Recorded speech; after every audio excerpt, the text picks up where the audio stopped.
So now that we have talked about perfect competition, we're now going to move to the second type of market structure, and that is one of a monopoly. So with a monopoly, just to recap the characteristics of one, it's a firm that is in a monopoly. There's one firm, and it's the biggest one firm. Now, because there's one firm, they have a single product. There's no other one out there to compare it to.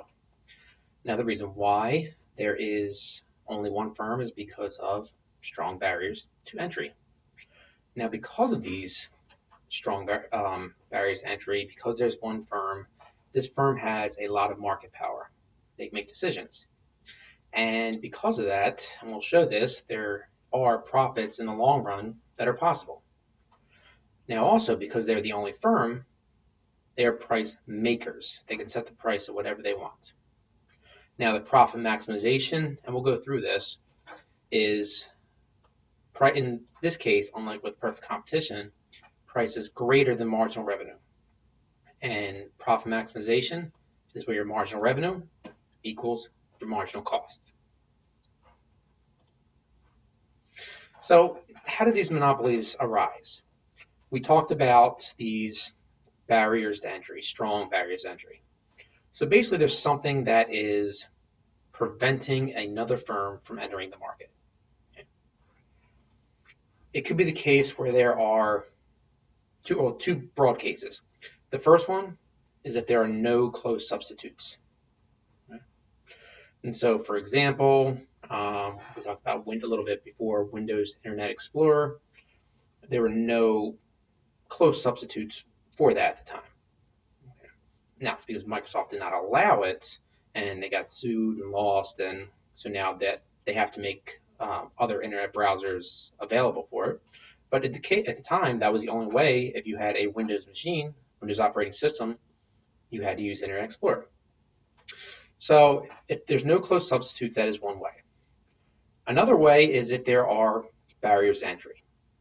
So something is stopping another firm from coming in. What causes these barriers to entry?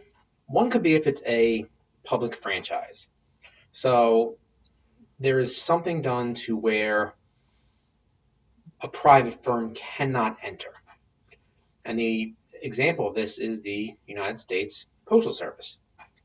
The USPS, United States Postal Service, it's the only mail delivery system that goes to, it's the only one that goes to each home individually.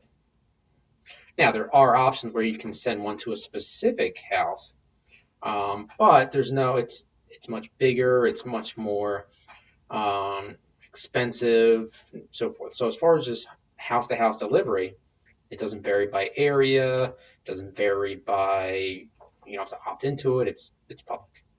So there are times when the government puts things in place to where the government produces it and no one else can. Another barrier to entry can be if there is a government license. So there's some sort of a license in place that prevents someone from doing it. So for example, that would be a law license, medical license, real estate license.